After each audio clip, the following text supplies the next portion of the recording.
Good evening. Welcome everyone to the Ridgefield Youth Commission's webinar on mental health matters. My name is Akshay Pertab. I am a sophomore at RHS, Youth Commission member, and will be moderating this evening. I want to let everyone know this webinar will be recorded, and any questions you may have, please put them in the chat and we will try and get to them. Denise Quayle, chairperson of the Youth Commission, will be monitoring the chat box. Let me introduce the other commission members participating who will be asking our panel questions. Rian Malhotra is a senior at RHS, Will Nispel is a freshman at RHS, and Vijay Pertab is a sophomore at RHS and my twin brother. Now let me introduce our panel this evening. Chris Priedemann is a teacher at the Wooster School, trained volunteer for the Crisis Text Line, and group facilitator for Ridgefield CG Pride, and Ridgefield Pride Advisory Board member. Nate Carpenter is a licensed marriage and family therapist and the clinical director of the Ridgefield Youth Service Bureau. Olivia Bucci is a licensed master social worker and is the Kids in Crisis Teen Talk counselor at Eastridge Middle School in Ridgefield. Liz Jorgensen is a drug and alcohol counselor and the founder and director of Insight Counseling in Ridgefield. Before we jump into our questions, I would like to give each of our panelists a chance to give some information about the mental health support they provide here in town. Let me start with Liz.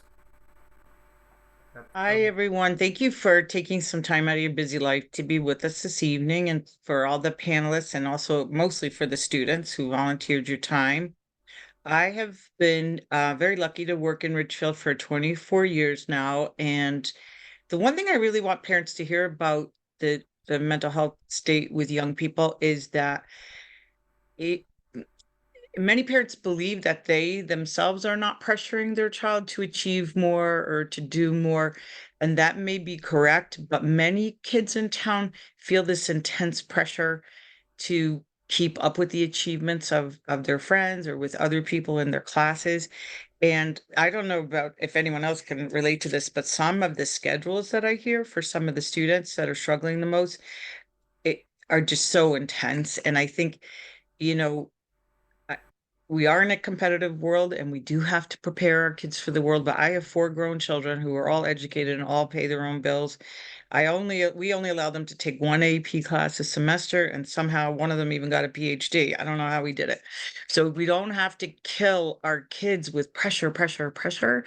And we may not say it, but we have to remind them that they're gonna wind up in a good place. So I just want to say that. And the other thing, just quick, is there is a great deal of unfortunately, of vaping and use of marijuana that goes on in town, and it's somewhat ubiquitous. I'd love to hear from the students. I hope maybe I'm overreacting, but and I think teenagers need to hear loving, positive messages, but firm messages from parents about the dangers of those.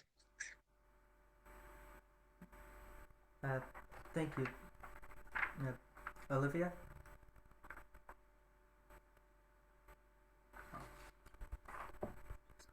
Olivia, you're on mute.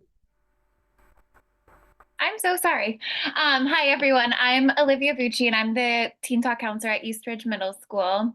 I would say, there's a lot of stuff that has come up over. I've been in the field for now 3.5 years, and this being one of my roles, and also in Newtown Middle School. And a lot of things have come up in terms of anxiety, school avoidance, and what Liz is referring to as well with, a lot of pressure. I am obviously at the middle school level, but I am hearing about, kids wanting to apply to colleges and what does this mean? And what do these placements mean for my future? So, there is a lot of pressure in a community that is as wonderful as this. I would also say too, just with the pandemic and everything that has happened over the last few years, there's a lot of anxiety about being in school, and there's a lot of anxiety that comes with going to school every single day because, at times it wasn't always happening. So, those are some of the things that I've seen just working with young people. Yeah. Okay, thank you, Ms. Bucci. Nate? Hi, everybody. I first want to thank the Ridgefield Youth Commission and Denise for having this panel. I think this is a very important topic, and I appreciate everyone who's here to listen to us. And I look forward to the questions later on. Again, I'm Nathan Carpenter. I'm a licensed marriage and family therapist. I'm the director of Ridgefield Youth Service Bureau.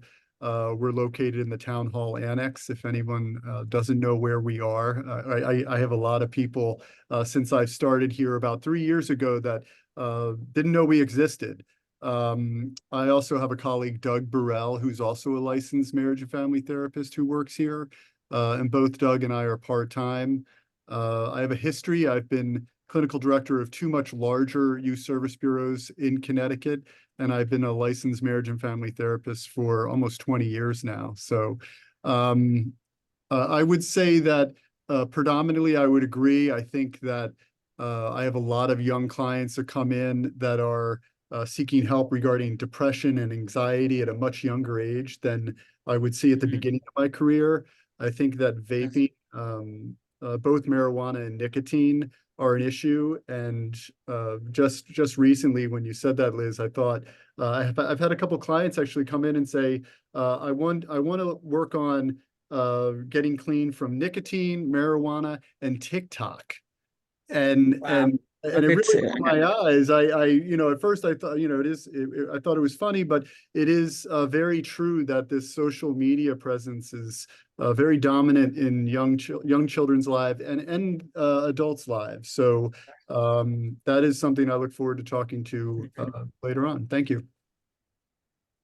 Thank you, Mr. Carpenter. Chris? So I've been working as a volunteer crisis counselor with Crisis Text Line starting in November 2019. So right before the 2020 election and right before the pandemic, and I rode that wave the past couple of years, and I've seen a variety of conversations from texters across the country. And a lot of the things that the panelists have mentioned are ubiquitous throughout. This sense of anxiety around a lot of things, some aspects of depression, substance abuse as well. As part of facilitator for Ridgefield Pride, I work with a lot of people there as well to try to build community. And I think to add to everything that people have said so far is there's I think a sense of isolation that's coming up a lot for people too. This sense of I've got stuff going on and I don't know who to talk to, or maybe I don't feel comfortable talking to somebody. And so we see those people responding as texters or members of Ridgefield Pride who are looking for community. And I think that's one of the challenges these days too. Those social media platforms have really put up a barrier in some ways to building community and fighting isolation. And so that's a big piece of what I see as well. Okay. Thank you, Mr. Friedman. So Rian, we will start off with you with your first question. Okay. My first question is for Mr. Carpenter, and it is, what are some of the biggest mental health challenges facing teens today, and what are some strategies you would suggest for improving and maintaining good mental health? It's a good question. I think, right off the bat, I think some of the major challenges, obviously these are going to be very personal and individual for the person coming in. But I think, going back to talking about anxiety and depression, that comes from somewhere, and that's somewhat new, especially at younger ages. So I think that a lot of people will go back to the pandemic and say that this was the cause of a lot of these issues that we're seeing now.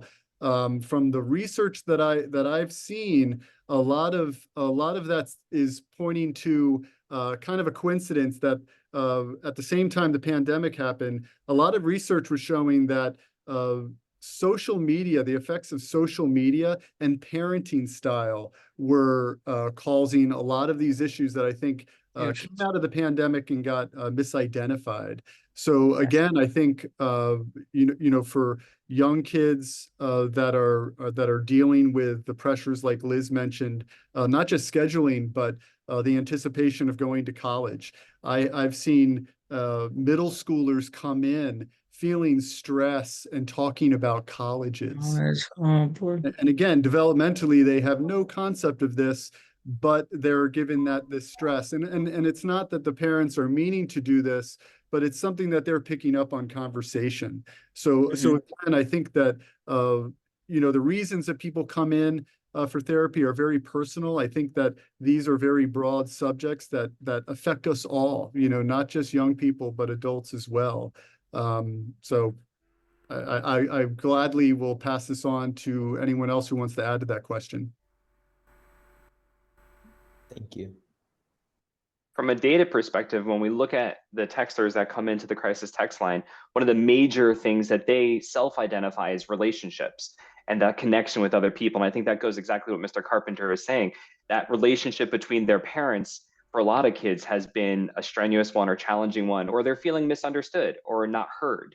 I think that's a challenge too of trying to help people through those moments of recognizing that vulnerability is important, both for parents to kind of demonstrate and model vulnerability in those conversations, but also teaching your students how to have those sort of skills to be vulnerable and to be open about what's going on. I love what you said, Chris. I just want to add one quick thing for parents who want to, because I'm assuming it's more parents on tonight than students, even though we have a lot of students participating. I think it's very, very powerful for you to try to remember what it was like to be in middle school or high school yourself, and remember how anxious you felt, and how much social worries and concerns could stress you out and distract you. And I always, when our kids were young and still at home, I would tell stories, mostly true. Sometimes I'd leave out some of the details about difficult things in my own adolescence and times I screwed up. And parents think like, oh, if I say those things, my kids will have permission to screw up. I got news for you. A teenager's gonna screw up, and that's how they learn. And so there you go. But to be able to say like, oh, I feel so badly for you. I remember when I had a broken heart in high school. I wish there was something I could do to take it away. That's what you have to say to your child. Not like, listen, you're gonna date 5 more people before you find your partner. Parents sometimes say things like they really mean to take away the pain, when in fact it's better for your child's mental health to join their pain and just empathize and try to humanize it, that that's going on. The other thing I just wanted to share, because unfortunately I've been obsessed about the data, about the mental health crisis. They're calling it an Anglo crisis internationally, that countries that are more developed, EU, Europe, Scandinavia, the United States, Canada, the teenagers are suffering greatly, girls a little bit more than boys. And you're right, the data was showing that this trend has been going on since like 2010, really, that the epidemic exacerbated things and made us all sit down and maybe pay attention.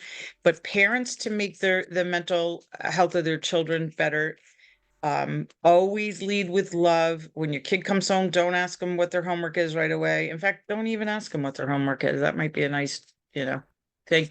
And try to just remember and empathize with how hard it is to be a teenager. And the reason I brought up that it's an epidemic all over the world is it kind of takes away the personal blame. Like, and we're trying to figure it out. And one of the concerns is culturally, the countries that don't have a mental health crisis are much more what they call we cultures. So the Asian countries, where in general, I'm talking to Joe, where there's an emphasis on family and taking care of elders, and people think of the group first before their own interests. They have been a bit inoculated from the mental health crisis exacerbated by social media. But we're refiguring this out kind of as a world, because it's affecting like anybody who lives in a more individualistic nation. Their nations are struggling with this right now. That's what the data is looking like.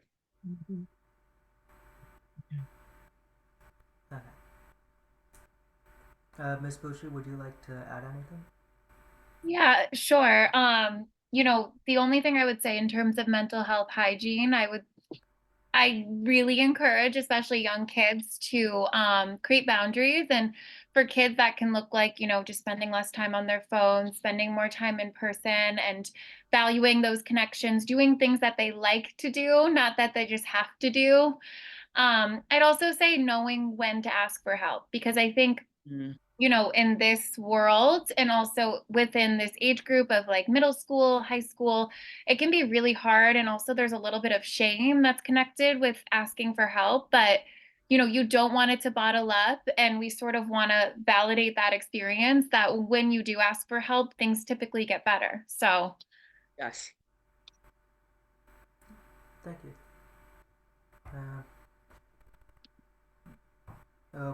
Will is going to ask the next question. Okay, so this question is directed towards Chris, but obviously anybody can jump in after. So are there any specific programs, podcasts, apps, documentaries, or maybe something else that you believe could be helpful for young people?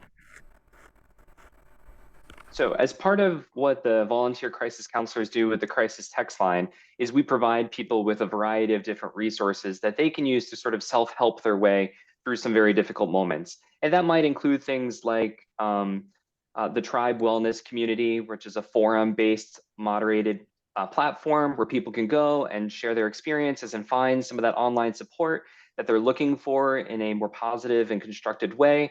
There's all sorts of apps that are out there for managing anxiety that will do a grounding activity for you, that will walk you through some steps to calm you down. And then also you could text the crisis text line, so 741-741 or even 988, the National Lifeline.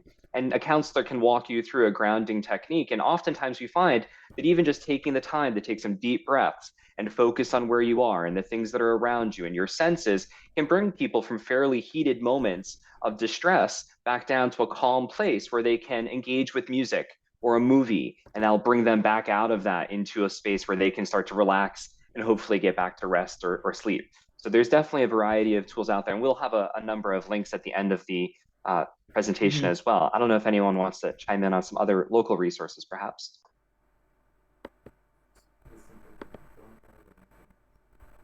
Am I allowed to say something other than apps?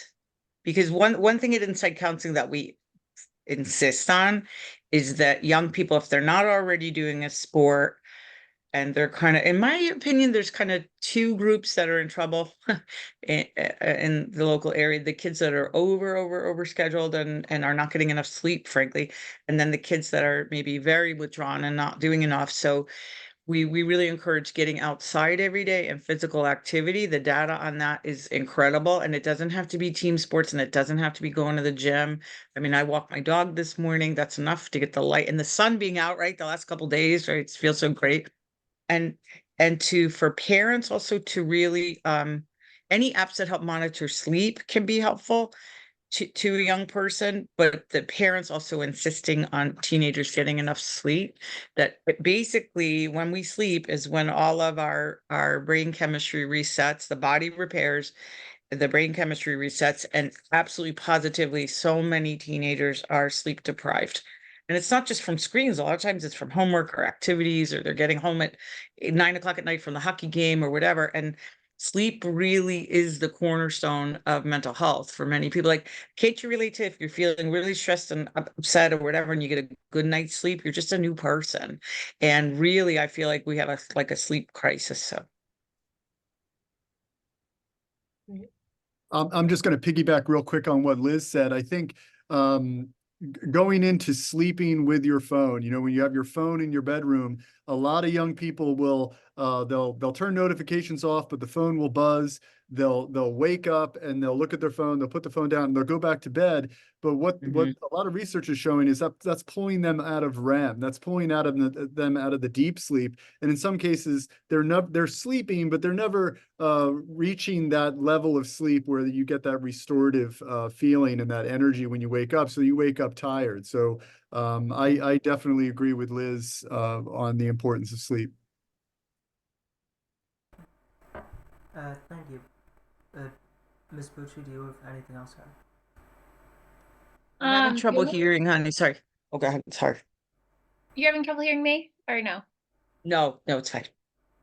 The only thing I was gonna say is I was in a training today, and the Calm app was brought up, and I know sometimes people talk about that being like, a little bit pricey, but I know there's free stuff on there too, where, like Chris, what you were saying with like grounding exercises. I mean, I know we also want to refrain from the phones, but if it's, the only way or the best way, the most convenient way, it's an option too.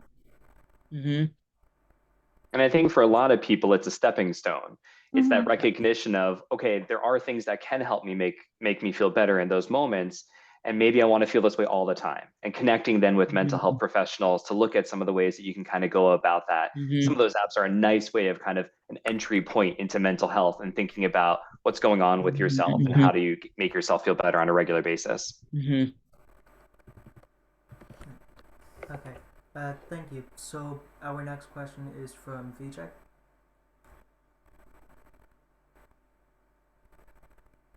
So this next one is for Ms. Jorgensen. How can we help young people and their families overcome or decrease the stigma associated with seeking out mental health services?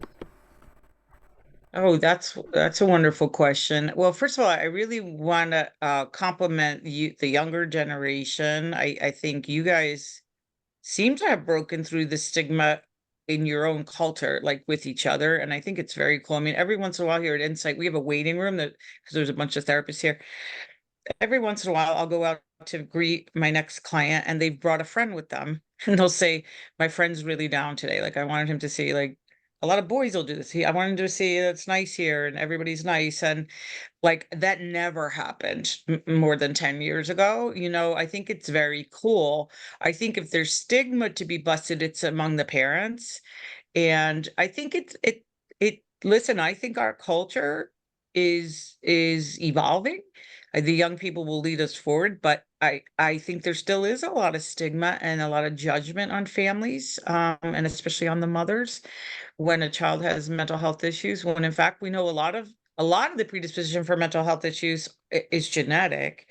And when something is affecting 50% of young people, at least episodically in the developed world, it's not the parents' fault. There are many factors involved.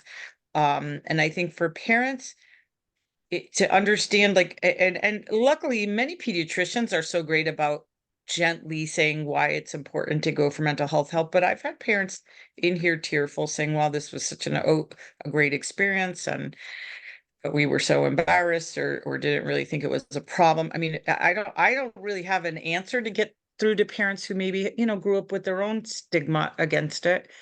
And or maybe they have never experienced mental health issues in extended family members, although every family has, you know, some of those issues. And then the other thing is like Ridgefield is an area so rich in resources. And Nathan brought up, like, yeah, I can't believe that some people still don't know that we have this amazing resource, the Ridgefield Youth Services, you know, sliding scale, you know, care if your insurance stinks or you're on your deductible and you can't afford it. Plus the resources and the workshops, and there are so many people in town. In fact, Tony Phillips, who's our social worker for the town of Ridgefield, developed a list of all of the therapists in town who are willing to see people for sliding scale, or if they're, you know, in fact, I can probably get that list for you to share with the resources. So I mean, this town is so rich in resources.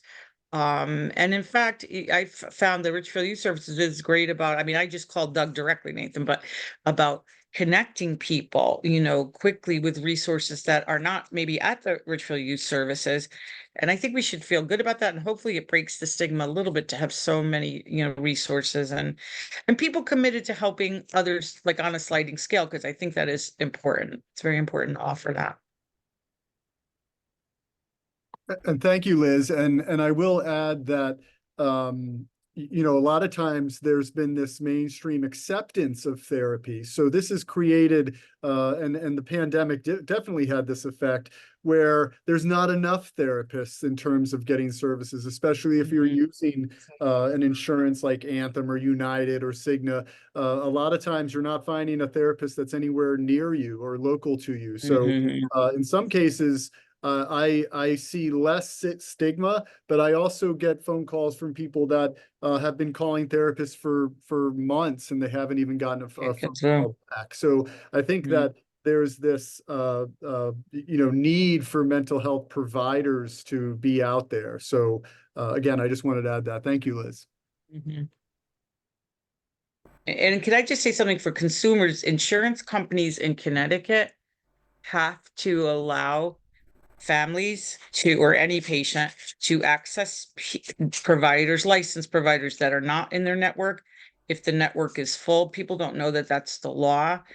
But we help people all the time with that, getting their insurance benefits. But I think you're right, Nathan. I think it's more so a financial stress on families maybe than a stigma, I think substance use is still more of a stigma than mental health in an interesting way. I think that's a little bit more of a stigma, which is interesting because that's the most common thing that people go to therapists for, is for substance use disorders, which we have very really effective treatment. So it's too bad that there's a stigma about walking in the door. Thanks, Ms. Jorgensen. So our next question is from Rian. Yeah, so my next question is directed to Olivia, and it is, what suggestions or tools do you recommend to help teens maintain a positive relationship with social media? Ooh. You're on mute, Olivia. I do think that this is a hard one. Social media is obviously such a big part of all of our lives, and parents too. I know that's how we, connect with other people, especially people that you don't see or you don't have access to in your towns. I do think students that I work with that don't have access to social media sometimes can feel that sort of isolation that we're all talking about, especially when they're not able to go with their friends and that kind of thing. But I feel very strongly about creating strong boundaries, limiting the time that you're on your phone, especially during the school day, after the school day. Mhm. You need your brain to relax and decompress. I would also say phones in the bedroom, like, I think that's a hard line. You shouldn't be able to just have access to your phone all night, because like Liz was talking about, sleeping is so important. With the students that I work with, I like to remind them that, the things that are shared on social media are typically the highlight reel of people's lives, and it's not always accurate to how they're feeling inside. It's not always, a telltale sign of what's really going on for them. And that's especially helpful for middle schoolers, because I know a lot of what they're posting on social media is, to get that reaction or that validation that they're doing the right thing. I also always encourage students to prioritize the aspects of social media that are good and do make them feel good. So, like, if students are really interested in sports, like watching sports videos. If you're really interested in art, like, kind of finding creative ways to incorporate it into your life, because it's going to be there. Yeah. And I think with, especially the younger kids, staying educated on social media and the safety around it. I encourage parents to always know what platforms that your kid is on, and what ages of the people that they're talking to. Like, is it all their friends? Is it random people?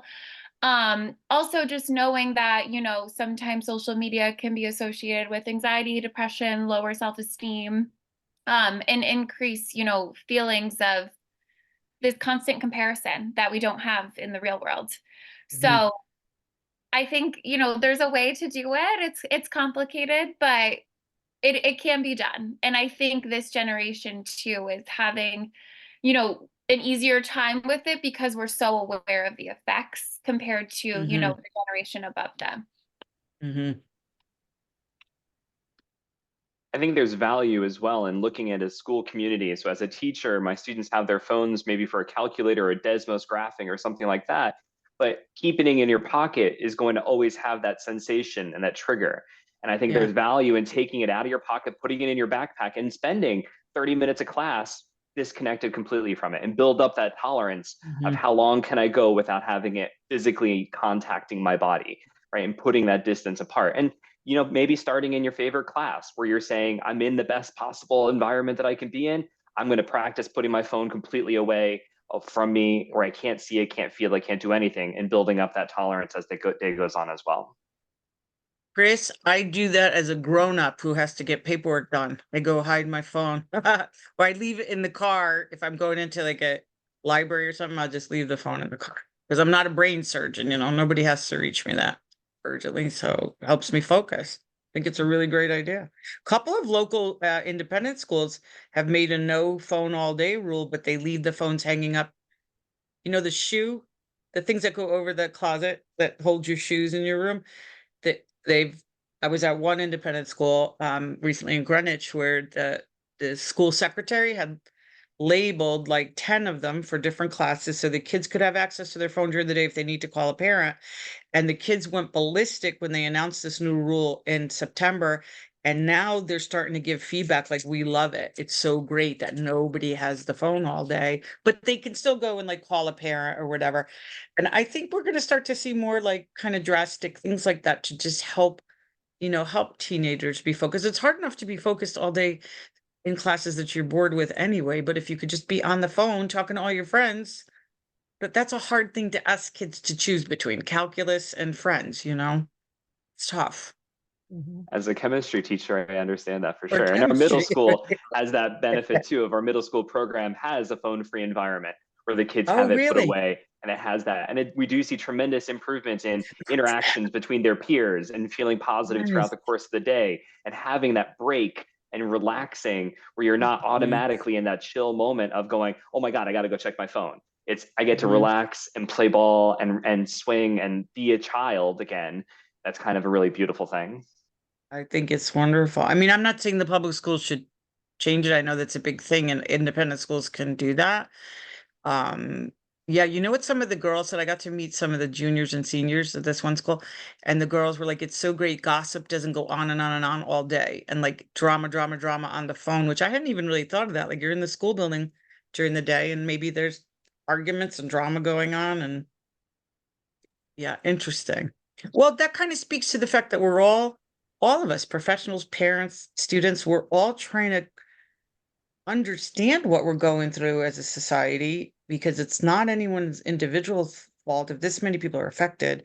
And then it's kind of cool that we're trying to think of ways to make the whole culture, healthier for kids. And if it's healthier for kids, it's healthier for us.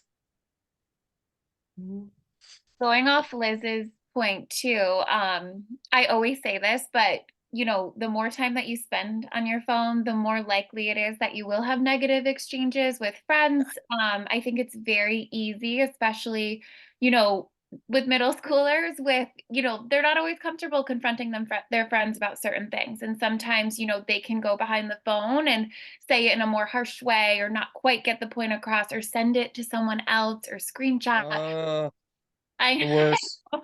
So I always like to say that. And for parents too, just modeling the same behavior. Like when you're at the dinner table, no phones, like this is time to connect with family. And, when you're talking with your child, not having a phone present is, a nice way to remind them that the in-person time is the most important and the most crucial to Yes.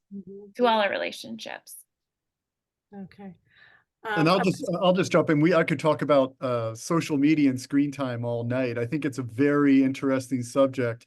But two conversations I had recently. One with a friend of mine, and we were talking about no one feels better after you spend an hour or 2 or 3 hours on any kind of social media or screen. I think that you feel drained. I think it's like Olivia said, it doesn't make you feel better. I think you might be laughing, you might be enjoying your time, but when you're done, I think everybody has this sense of, this isn't natural. This is something that isn't, great for me. And I think, in terms of the language that we use to describe it, we call it screen time, but I think what we're really, if you look at it carefully, what we're really talking about is content time. It's what you're taking into your mind when you're on these devices, when you're watching the movies, when you're interacting with friends. I think that's where people are starting to be effective, especially repeatedly.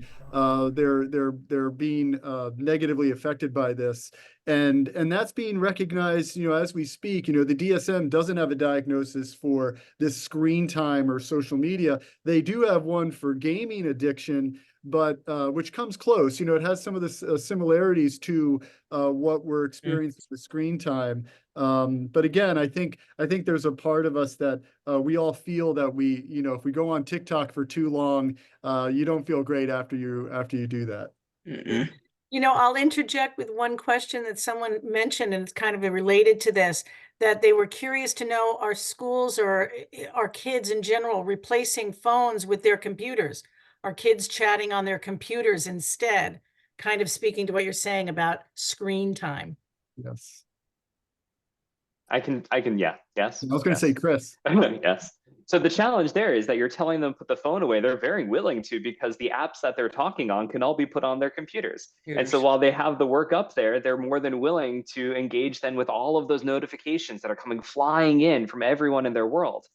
And so we've seen a huge shift even for our students, where they'll say, listen, I got to get this done. Can I give paper? Right? Can you give it to me on paper so that I can do what I got to do and not be distracted by my computer? Right? And they're recognizing that there's challenges there. And as much as we want to go green and we don't want to be killing all the trees, there's value still to going back to a piece of paper and a pencil. You learn better that way. You're less distracted that way. And it's just a better experience for you overall. And so there is, I think, a balance that needs to be struck between you're throwing all the assignments out by Google Classroom or all the other apps, or we use Altitude Learning, a lot of variety there, but nothing's going to beat a piece of paper and a pencil where you can really focus on what you're looking at. Very helpful. Go ahead, Akshay. I think we have a next question. Okay, our next question will be from Will.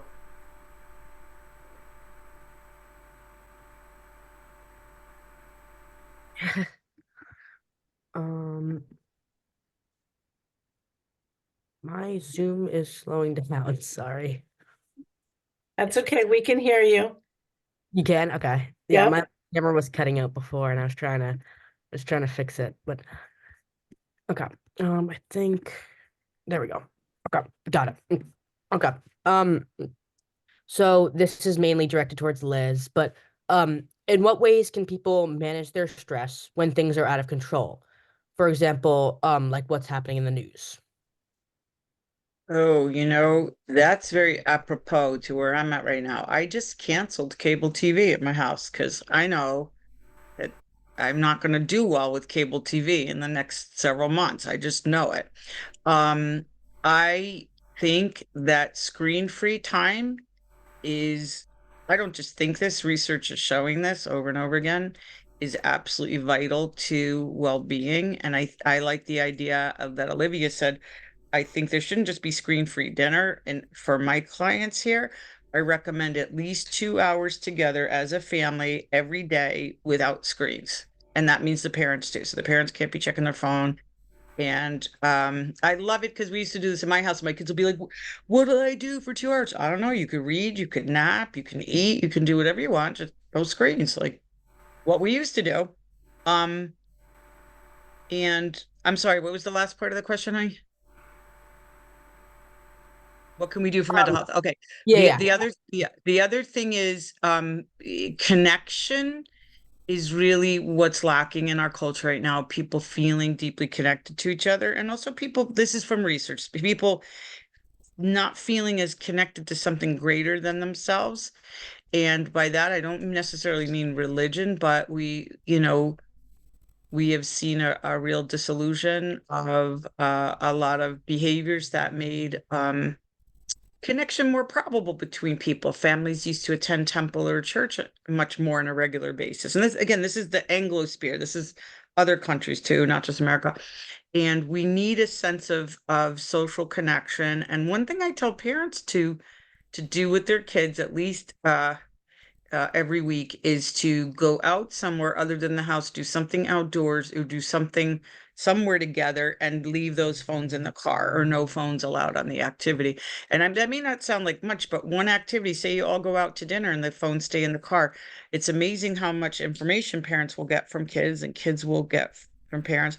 And one last piece of advice I have for parents: practice poker face when your child does tell you things that are going on. And by that, I mean, I remember I always tried to stay calm if our kids shared something that was, a little concerning, even worrisome about a friend, or, ask questions about, like, what do you think about people doing LSD, or something? And I'd get like, boop, why are you asking that?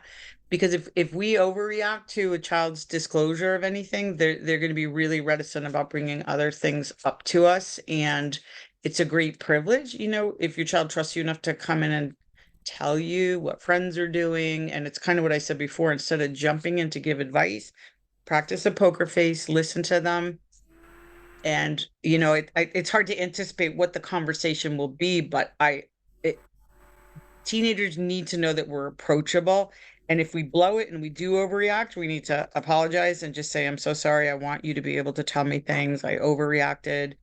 And I think if you establish those ground rules, those boundaries with your child, that there's nothing that you could tell me that would ever make me not love you. There's nothing that you could tell me that will really flip me out.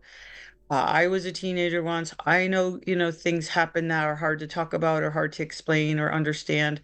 That really can go a long way to helping kids with their mental health. I just had a session right before we started where I kept telling the daughter that she could tell her dad what she was so worried and upset about, which is, guess what? She doesn't want to go to his annual Super Bowl party because she actually got invited to the pool party at school. She thought he was going to be devastated. He was like, "Oh, that's great, honey. You're sophomore in high school now. Like, you want to go with your friends to Super Bowl." Like, meanwhile, she thought this would be this big reach and he'd be all upset. But parents have to make the environment easy for kids to just say what's going on. I'll jump in and just add that I think I'm very cautious about language, and I think what Liz said too is, as a parent, we get used to these routines when a child comes home and you say, "How was your day? How was your day at school?" and you don't get a reply or you get a grunt. I think if you change it and you say, "Hey, what made you happy today?" What made you sad today? When that's something that kind of changes the content of the question and they can answer it. So again, I just wanted to jump in and add that. Thank you. And I'll add as well, as volunteering with the crisis line for the 2020 election, the news was a huge burden on a lot of people. And we would routinely talk about setting schedules for yourself and recognizing that I am not a member of the US Senate. I have no say in the Supreme Court. I don't need to be fully aware of everything that's happening 24 hours a day. So if I can limit myself to saying, well, I'm going to watch the 6 o'clock news and that's the only one I'm going to watch, great. If I'm only going to check my news app when I'm on the exercise bike, getting a little bit of energy out, great. Ooh, but that's finding good that one. balance there too, as you're going through the next cycle of news, whatever the drama may be or the challenges that may be out there in the world, finding that balance to it to say, I recognize I can't control everything that's happening. I want to be informed, but I don't have to be super aware of every detail all the time. Very helpful. Okay, thank you. So our next question is from Vijay. And this is for all the panelists. What are some signs that we can look out for when we see someone may be struggling? How do you help them consider getting help?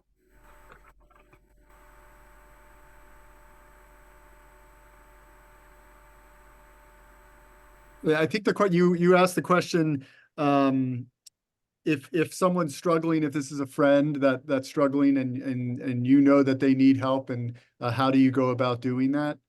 I think one, I think having resources in your area are helpful. Obviously, everyone on this panel is a resource that they can reach out to. I think breaking through to your friend, I think a lot of young people feel like, hey, that's not my place. But I think you have to trust yourself if you know someone and you feel like they're going through something or their behavior has changed at school. I think that's a natural feeling. I think that you could take that and ask a school counselor or talk to kids in crisis teen talk counselor, reach out and let someone know that this person's struggling. I think that sometimes that's difficult. Sometimes being a friend and being close to somebody, there's a lot of hesitancy there. I can see that. But I think that makes you more of a friend if you go out of your way to try to talk to an adult and make a referral to someone who can possibly help that person. In the end, that just makes you more of a friend. I can speak to the. Oh, I'm sorry. Go ahead, Olivia. Go ahead. Oh, you go ahead. You go ahead. No, go ahead, honey. Sure. You go ahead. I was just gonna say some of the signs that, I typically hear from kids is like, they're less engaged in conversation, sometimes not eating, looking more tired, not really being their same happy self that they were maybe a week or even a month ago. Checking in with your friend is always important, but there are a lot of resources regardless. And as Nate said, there's a teen talk counselor in my school, obviously, it's me. And then there's also one at Scotts Ridge and Ridgefield High School. And we can all be resources to, provide support during the school day, but also we have a 24-hour hotline that students can access at any time. I always give students the number, especially if they're feeling like they don't have resources at home. And, we have groups, we have respite, we have so many other things. We have the Lighthouse group for LGBTQ, and anyone can access it. And, it's in Ridgefield, it's in Darien, it's in Westport. So things like that. And, once you connect them to something, there's like a million resources that can follow, if that makes sense. So. I was just gonna say the power of a peer saying that they're worried. I don't know if it's like the MasterCard commercial, like it's priceless. And we run group therapies here at Insight, and honestly, most of the breakthrough moments are not the therapist suggesting things to the teenagers or confronting them. And some teens come in here, they have very worrisome issues going on, and they may be engaged in dangerous behaviors. If a peer that they respect in the group says, and they often say like, yo, man, I love you, like, what are you doing? And they could even use more expletives and whatever, but sharing love and worry. So nobody likes to be told you're doing something you shouldn't be doing. But really, I tell young people, you can't argue with a friend who says, I really care about you and I'm worried, either because of the changes Olivia said. And sometimes the signs are pretty obvious, like a lot of young people who are very depressed may engage in like self-harm, cutting behaviors. I know that's an issue. A lot of times kids will see that a friend has cuts on the arm, not know what to do. To Olivia's point too, there are trusted adults in all the schools that you can go and ask one of the teen talk counselors or a guidance counselor or the school social worker, like, how do I handle this? What do I do? And the school people and the kids in crisis counselors have ways of getting help for a friend without letting them ever know that you went and said that you were worried about that person. We have sneaky ways of doing that. And then I want to say there's at least, because I got the questions in advance, so I was looking at this. There are at least 11 cases that I can remember of kids at Insight where a friend literally saved their life because they either shared something on social media, whatever, a suicidal thought or plan, and the kid reaching out and calling family or calling a crisis line or whatever and saying what was going on, like, save someone's life. So it's a really powerful thing. I know young people worry that they would lose a friendship over it, but I haven't seen that happen. I mean, it may happen occasionally. I've never really, maybe the school-based people could say more. I have not seen it happen. I mean, usually it strengthens a friendship. Like, I mean, your friend would be upset maybe if they weren't ready for help at first, but they come around and understand it as a very caring thing you've done for them. Great. I would certainly agree with all of that. And I'd echo the call to reach out, trust your gut. You all are around your friends a lot. You see each other a lot. You have that sort of baseline sense of who they are and how they act. And so rely on that gut sense to go, something feels off, something isn't quite where it needs to be, and reach out to a teacher and say, hey, something's not right here. And maybe they'll pass it on to the counselors, to social workers, to those people in the community who could reach out to the student and get that support that they need. But your friends well enough, I think, to know when something is off and something needs to be looked at.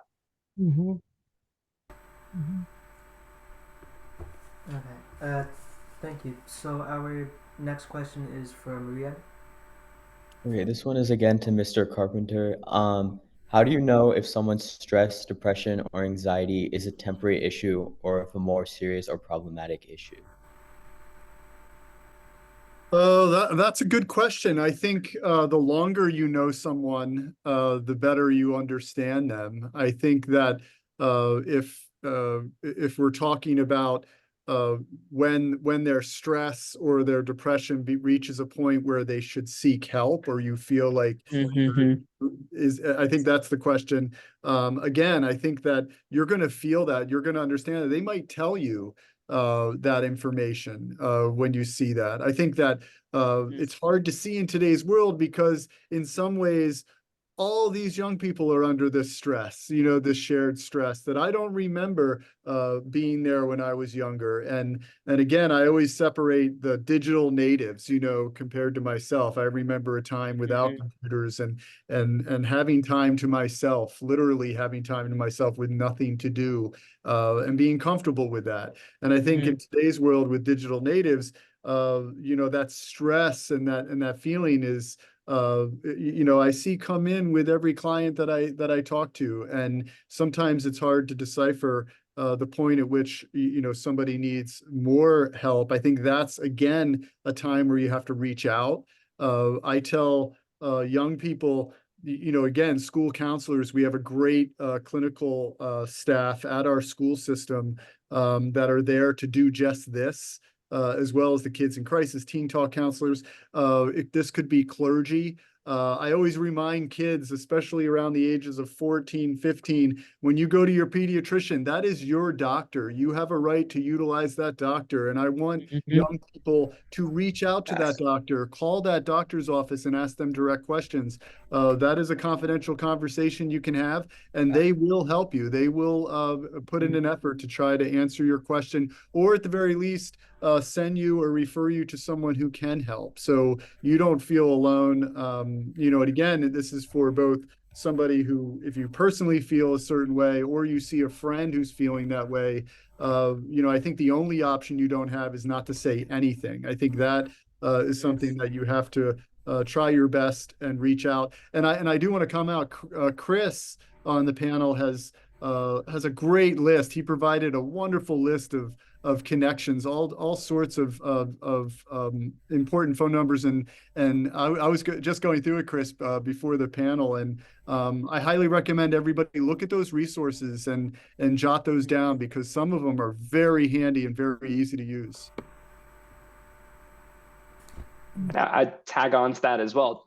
Going back to that idea of trusting your gut, trust what people say. If someone says they're struggling, if someone's saying they're having these thoughts, if someone's saying that they're really sad, believe them, and respond effectively. And if you're in that sense of like, well, are they just joking? Are they being over dramatic? Lean to the side of they're telling me the truth, and I should talk to somebody and reach out for that support. Even if someone is just known for being over dramatic, maybe they need that support to figure out a better way to communicate their needs. And this is a way of getting them that support as well. So I think believing people when they say they're struggling is an important part of this process too. So true. Thank you. So our next question is from Will.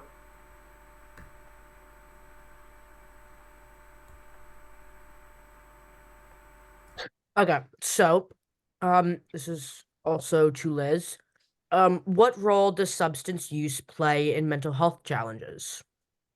Oh, that's really the question. So I'm just going to be a Debbie Downer and tell everyone that marijuana does not help anxiety or depression.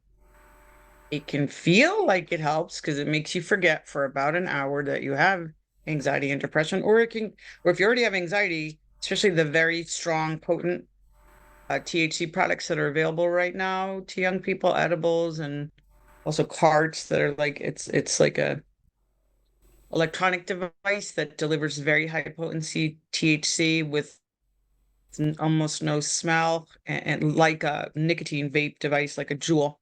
The dosing is so high, it often will give people with anxiety severe anxiety attacks.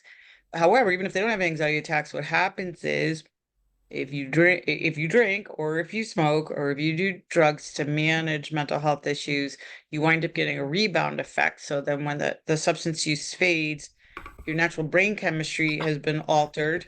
And because of homeostasis, your brain's then struggling to get back to normal. So you wind up being more depressed and more anxious biochemically from the use. The other thing is, unfortunately, we have mounting research proving this.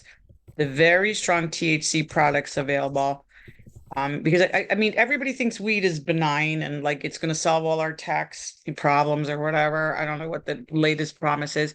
It's not benign. It really affects in mental health, and it looks like the high potency weed actually can cause depression. and can bring somebody who's already depressed to the point of feeling suicidal. And the number one substance that we treat people for here at Insight is weed. Some kids ask for help quitting. Often they've gotten in trouble, gotten caught at school, etc. Alcohol. I want to talk about alcohol too, because alcohol is absolutely a central nervous system depressant. It makes both depression and anxiety worse, but at least for the time that the person's under the influence of alcohol, it can actually mask and squash a lot of the symptoms of anxiety. But again, you have this rebound effect. I just sent a lovely gentleman to a rehab this morning who had something really awful happen in his life. He never abused alcohol when he was younger, got terrible anxiety from this awful thing happening, and got himself into a pattern of self-medicating with alcohol. Now he's an adult, he's a young adult, and basically got physically addicted to alcohol from what started as kind of an innocent pattern of, gee, I got to take the edge off from this horrible anxiety.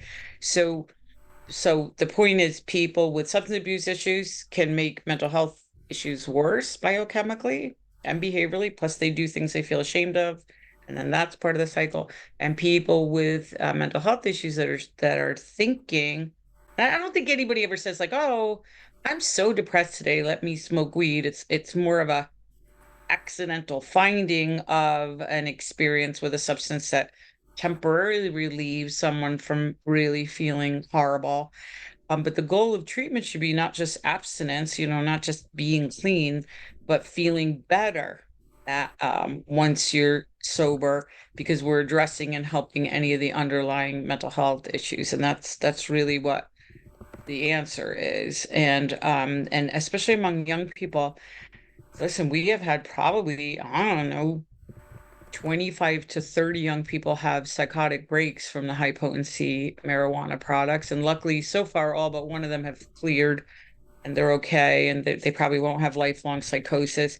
But that's another thing that young people need to understand, that the highly concentrated vape devices with weed are extremely toxic to the brain's neurochemistry and causing a lot of trouble. I always say it isn't your grandmother's weed anymore. Whatever they smoked at Woodstock, that's been gone. The 3% THC weed doesn't exist. Starts at 20%, goes all the way to 90% with these different products, and it really, really very, very detrimental to mental health. Thank you. So this is our final question, unless there's anything in the Q&A or the chat. So before we go to the resource slides, so this is from Vijay. And this next question is from Ms. Bucci. What can someone do if they're concerned about a friend's risky behavior or safety, but they've asked you not to say anything? So, I think we did cover, the resources that are available in school and sort of how to get your friend connected to someone if they are, they're seeing signs and there is, clear evidence that they need help. I would say if they're telling you not to say anything, typically I strongly believe that going to a trusted adult is never a bad thing. And because you guys are, kids and your students in Ridgefield, I think, what's important is, their safety. So if you ever feel like for any reason that they're, not safe, or they're thinking about self-harming, they're thinking about suicide, all of that, I would say you automatically have to go to a trusted adult and notify them, and your friend might be mad at you. Sometimes that does happen, but it's not permanent.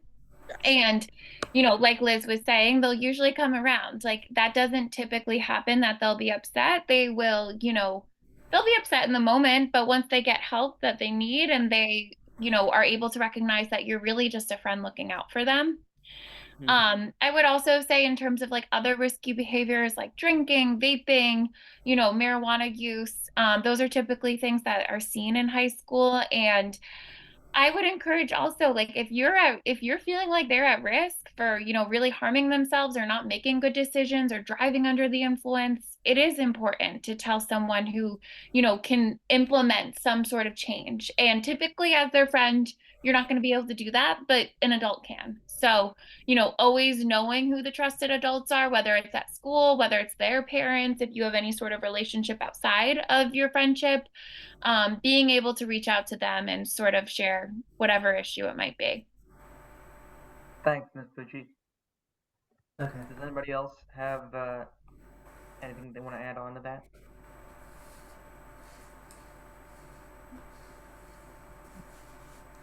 Okay, so does anyone have anything else they want to add on to that? Or No, I think that's good. okay then, Ms. Quayle, do we have any other questions in the chat or in the Q&A section? There was one other question about computer use and phone use, but I think you guys really covered it. But then, AJ, there was one here about addressing safety. Some universities are concerned with potential challenges of students harming themselves on campus. So they immediately move students who mention their desires and harms outside the school property. I guess if there's a crisis on school campuses, maybe Olivia and Chris could speak to when there's a safety concern on the school grounds, a mental health crisis. The obvious goal is to make sure everyone's safe and that everyone in the community feels safe and that they trust the community to stay safe. And I think there are moments where people become anxious around the idea of, well, if I tell someone what's going on with me, I'm going to get removed from maybe a place where this is my safety zone. Yes. And that might Yes. be on a temporary basis that, yeah, sometimes you got to really focus on you and figure out what's going on and get that support that you need. That's only so that you can be the best community member you can be and rejoin that community in a way that's beneficial for you and beneficial for others around you. And so I think if you're feeling some type of way where that's low or in a struggle and there's that threat aspect, reaching out for help early and getting that support can help keep you in the community that you want to be in. It's where you start to bottle things up and then you try to hide it constantly. And that burden of trying to hold yourself together without getting caught in your sort of distress is where things really start to fall apart, and where then people start saying, maybe you need to take a little bit of a break to really work on some of these things. So opening up early, connecting with those supports early, I think is a really positive way to ensure you can stay in your community and get everything that you want out of it. Mm-hmm. I just want to add to that, it's extremely rare. It's not that it never happens, but it's extremely rare that a young person would disclose even suicidal thoughts and be hospitalized, right? The only time someone is hospitalized or removed from the community, and I find that I work with a lot of college age kids. I have not heard of anybody being removed from campus, but they can be mandated like to see the college based psychiatrist or health center or therapy, to attend the college's therapy services if they're struggling. But people shouldn't be frightened that, if they say that they're feeling suicidal or severely depressed or whatever, they're going to instantly be put in a hospital. It's actually very difficult to get a hospital bed. It's very difficult to find a hospital bed or a rehab bed for somebody who actually really needs it and is asking for it. And I think, I don't know if teenagers get that idea from the movies or whatever, that you go right to rehab, but like usually outpatient treatment is really effective and is what we do most of the time. I'm not saying that people don't ever go inpatient, but most of the time outpatient is extremely helpful. Very good. Okay, so that's it from the chat. I think the other questions were included. You guys answered a lot of the questions in your comments. Oh, Can I ask a question of the students? Do you think we missed anything? Do you have anything to add of like things you think would help No, I with thought it was student pretty mental health? comprehensive. Like we kind of covered all the different aspects from like social media to like putting the phone away at some points and just kind of like even like disorders and like, alcohol and all the substances people could use to cope with. So I think it was good that way that we covered like every little area that uh, Yeah, I would agree. I mean, I think you got all like the main topics of substance abuse, making sure sleeping well, technology, and being able to get off of it, and how it affects your mental health. I think you covered almost everything that you can cover. Okay, So why don't we pull up the resource slides, Akshay? Okay, oh yeah. We do have some resource slides which will be emailed to all those that registered for tonight's webinar.